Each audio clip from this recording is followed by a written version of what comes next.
Ultimately, it will drive people away from the church, from Christianity, from pursuing the faith. That's how serious this is. You know, I'm sure that somebody that has not bought into the teachings of Jesus Christ, you know, scratch their head a little bit. If something this important about Jesus returning, Christians can't even explain how that's going to happen.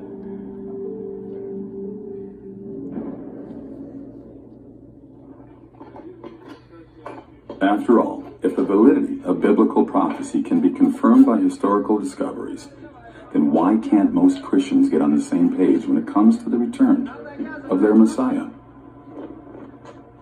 Maybe this is because we're asking the wrong question.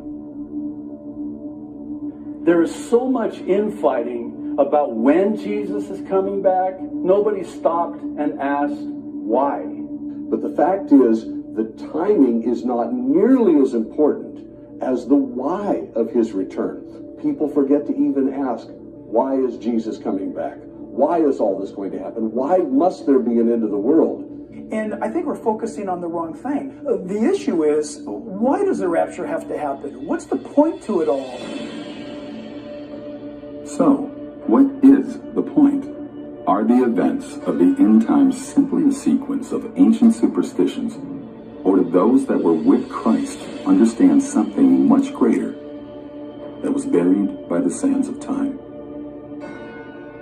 Before our story can begin, we need to first understand that Jesus wasn't simply a Jew. More specifically, he was a Galilean. Not only that, but Jesus' disciples were all Galileans as well. They were not only Galileans, they were Galileans from just about every walk of life. You've got a guy who's a fisherman, you've got a guy who's a tax collector, and yet Jesus assembled these Galileans together. And I think there's a great reason why the Galileans being present, his disciples, future apostles, would be spoken to by Christ in the Galilean vernacular. You see, even though the regions throughout ancient Israel shared the same culture, the Galileans developed customs that were unique only to them. Why is this important? Because Jesus used people's cultures to more deeply communicate the spiritual nature of God. He used words and symbols and analogies and parables for them to understand. You see it on the Sermon on the Mount, speaking to them in ways that they can understand. Speaking to them about being fishers of men, you know, for example. Why would you use that analogy unless you knew that these are fishermen? Everything he said, it was based on life that he lived, culture that he belonged to. I think it's hard for us to understand in our day what it was like for them in their day. When Jesus spoke, it was from the heart to their heart. There was a profound connection made. The first century believers had such a clear understanding of what Jesus was saying. He gave them clear revelation. So, it's no wonder that one day his disciples came to him to ask about the fulfillment of God's plan for the future. And Jesus answered them in shocking detail. And he uses illustrations that they can understand that tells them the world is going to come to an end someday. And here's how it's going to happen. So, to fully understand the depths of what Jesus could have revealed to the Galileans regarding how and why he would return in the last days, we must understand the unique culture to whom he was speaking. We need to see the Messiah through their eyes.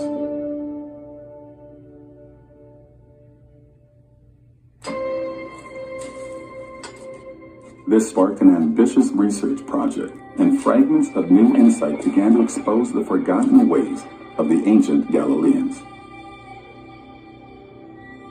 You know that 2/3 of the gospel took place in a little strip of land by the Sea of Galilee. 2/3 of the gospel. It actually makes no sense. You really think about it. Most of the Jews didn't live there, but yet 2/3 of the gospel took place right there. So you cannot ignore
Is kahtlemi koteisle.